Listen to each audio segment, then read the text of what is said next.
Okay mga ka-trigger, ito po ang inyong Pinoy Firearms Instructor na Gunsmith din naman. At bago tayo bumati at magpasalamat, ay gusto ko lang munang basahin ang ating content ngayon mula pa rin kay Angel. Ito ay continuation ng kanyang unang tanong tungkol sa double action na bala. Na ginawa natin ang video na nung ni-research natin ay walang double action na bala.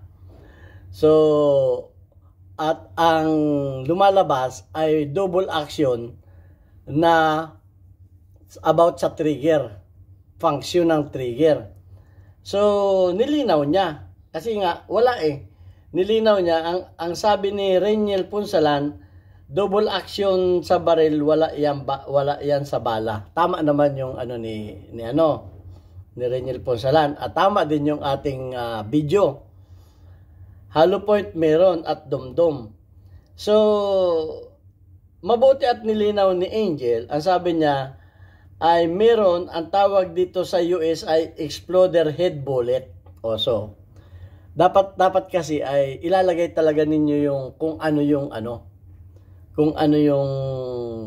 tanong ninyo. Kasi malilito tayo sa sagot. Kayo na lagi ko sinasabi, lilinawin ninyo yung tanong. Ang tawag sa Pilipinas ay double action bullets. Okay. So kaya nga kung napanood ninyo yung una nating video, ang experience natin ay double action na bala ay dun sa pang-airgun at meron akong experience diyan. Kasi nung ako mahilig ako sa hunting at ako gumagawa ng airgun, may nabibili sa amin yung double action na pang airgun na talagang pag tumama sa ibon ay kung ang babarilin mo yung maliit na ibon kagaya ng kalapati lang ay baka hindi mo na makain yung karne. Kasi nga, sumasabog pag tumama sa buto, sumasabog pa, di malaking pinsala. At sa mga manok, okay pa. Pero mahirap kainin dahil siyempre may gunpowder yun. Magkakameron ng mataas na lead content yung kakainin mo. Kaya kung halimbawa tumama sa isang hita, huwag mo nang kainin yung hita. O di kaya yung parte na tinamaan kasi malalagyan ng mataas na lead content. Okay, so ayan. At pasasalamatan ko lang muna yung ating mga sponsor na nagpadala sa ating GCash number. Okay, wag po ninyong tawagan yung GCash number na ito para bumili kayo ng baril dahil ito ay para lamang sa ating mga beneficiaries na anim na estudyante na mga tinutulungan. Okay, mag-message kayo dyan, kagaya ni Aljun Dating, para kayo ay ma-recognize ng ating YouTube channel, kagaya ni Aljun Dating at Jubit Francisco. At maraming salamat din. Shout out kay Sir Noli Peace America sa pagpapadala niya sa ating mga estudyante na ating napakain ng burger. Okay? At sana marami ka pang matulungan. Okay, at ngayon din doon sa mga hindi nag-skip ng ads ng ating YouTube channel at doon sa mga nagla-like and share. Okay, so yan. Puntahan na natin yung ano ba itong exploder head bullets. Ito meron ito. Exploder head bullets. So tingnan natin kung ano ba ito. At kagaya nga nung sinabi ko doon sa una natin video, military meron ito. Sigurado ako. Gamit ito ng military.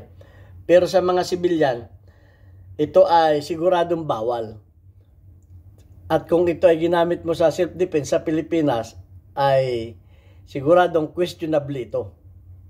Pag ginamit mo itong bala na ito. Okay, ang sabi dito ay, exploder head bullet can refer to real world exploding bullets. Ayun.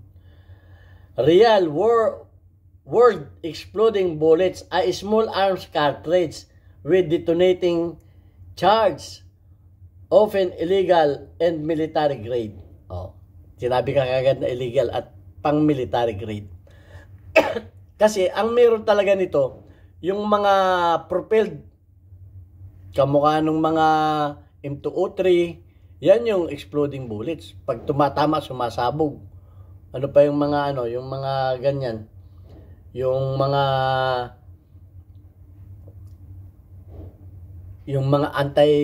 anti-aircraft, yung mga anti-tank. Yan, mga ganyan, exploding yan. So tingnan natin. Pagpasensyahan ninyo at taglamig na dito. Yan ang problema dito. O sa obo. Ang sabi dito, small arms cartridge. O ito yung mga pang small arms cartridge with a detonating charge. Open, illegal, and military grade or hollow point bullets which expand impact to cause large wound. O kahalintulad din ito ng mga hollow point. Pero yung mga hollow point ay pwede naman sa mga civilian, pero may mga bansa na bawal ito. Hindi lahat. Colloquially called damdam. O tama, may damdam din ang tawag doon sa mga hollow point, ang tawag ay damdam. While some experimental or military rounds are designed to explode on impact. Ayun. Gumawa din, ito pala yan, experimental or military rounds. Military rounds ito, designed to explode on impact. Ibig sabihin, pag tumama, ay sumasabog. Pag tumama. Pag nagkamero ng impact. So, ito na nga yung exploder head bullets. Hindi to double action. Ang double action kasi yung sa trigger. Okay, so, kaya nagkakalituhan. Ang sabi dito, standard ammunition does not. Yung mga standard ammunition ay hindi. And the term can also be used metaphorically for violent explosive effect. O, napaka-violent din ito. Kasi nga, explosive effect. Ito yung actual exploding bullets. Exploding cartridge, ang tawag pala dito ay exploding cartridge. Okay? A small arms bullet containing a small explosive charge that detonates upon impact. Ito. Hindi man double action ang tawag dito. Exploding cartridge or exploder head bullet. Yan ang tawag dyan. Exploder head bullets or exploding cartridge. Ang sabi, a small arms bullet, pang maliit na arms ito, hindi man yung mga kamukha ng M203, containing a small explosive charge. Small lamang yung explosive charge nito, pero sa loob naman ng katawan mo sasabog, ay anong mangyayari sa iyo? Hindi nga nag-throw and throw, sumabog naman sa loob ng katawan mo, parang natatakot na ako eh. Doon pa lang sa sumabog sa loob ng katawan mo, di parang ang may tanim na explosive sa loob ng katawan mo. Explosive charge that detonates upon impact. Ito. Yun na. Ito ang pros nito. Pros. High destructive increase stopping power. Ay talagang malakas ang stopper.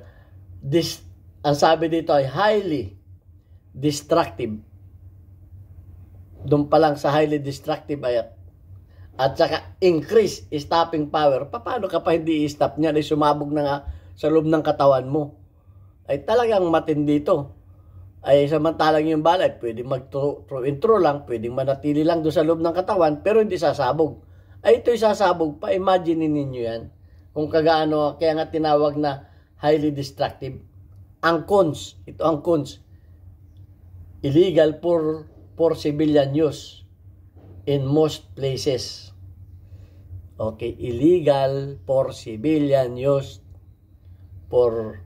in most places.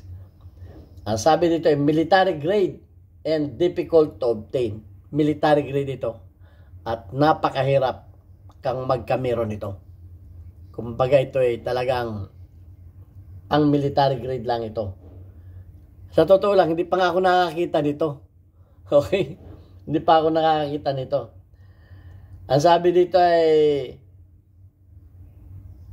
fragile bullets ay napaka-fragile. Napaka-fragile nito. Kumbaga napaka-delikado. Bakit? yung nga sinabi ko na baka ito'y mauntog, umakalog. Eh di sasabog yan. Oh, baka nagkamali ka lamang ng ano nito. Pag natuktok mo ito, eh baka sumabog nga. Eh, fragile nga eh. Fragile bullets. Designed to fragment on impact. O, dinesign. Ang fragment sa impact, creating controlled explosion like effect. So, may talagang napaka-explosive nito. Ang pros ito, increased damage on impact, designed to shatter. Increased damage. Nagpapalaki ng sira. Damage. Designed to shatter. Ay talagang ano. Ang cons, open use by military and law enforcement. Not standard civilian ammunition. O yan, maliwanag. Eh baka mahulihan pa kayo nito. Eh di, siguradong bawal ito at baka may pagkakulong pa kayo nito. Iba naman ang hollow point. Ang hollow point ay hollow point bullets, a bullet with a cavity in the tip that expand on impact. Yun, iba ito. Pros, increased diameter upon impact, causing larger wounds and reducing over-penetration. Yun, yung lumalaki lang ito, lumalapad. At nag-create ng malaking sugat, pero nagre-reduce naman ang penetration. Okay? Nagre-reduce ito ng penetration. Kasi nga, lumapad na eh. Mahirap na itong lumampas. Okay? Ito ay used in hunting and by law enforcement. O, hunting ang kalamitang pinagagamit nito dahil malakas din ang stopping power nito. Yan. Ang cons, banned for military use due to their expanding nature and other restricted or illegal for civilian depending on location. Okay, sa ibang depending on location. Sa ibang lugar, bawal ito kahit sa military. May mga lugar kasi na mga military na bawal din itong gamitin. At lalo tigit sa mga civilian, may mga lugar na bawal. Okay, other consideration. Modern ammunition, most bullets are designed to be solid projectiles and do not explode on contact. The term exploding bullets can be confused with other ammo types. Yun, nakakalito nga talaga ito. Yung modern ammunition at saka yung itong exploding bullets. Kaya nalilito. Kaya tayo nalito rin sa double action na sinasabi. Ang sabi sa explosive cartridge, ito naman sa explosive cartridge, other types of explosive ammunition such as ito yung mga kategory ng mga explosive cartridge. Rocket propelled grenade. Yan, mortar shell. Okay. Are different small arms exploder bullets even though they are designed to explode on impact. Iba ito. Yung mga propelled. Alam naman natin ito, propelled rocket. Grenade launcher, mortar. Yan ay iba. Ito namang exploder bullets ay sa mga small arms. So ayan. Salamat sa inyo. Salamat kay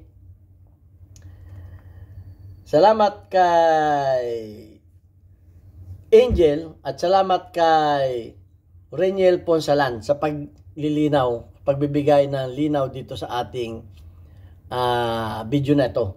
So nalaman na natin. Excuse me. At kung ano man ang magiging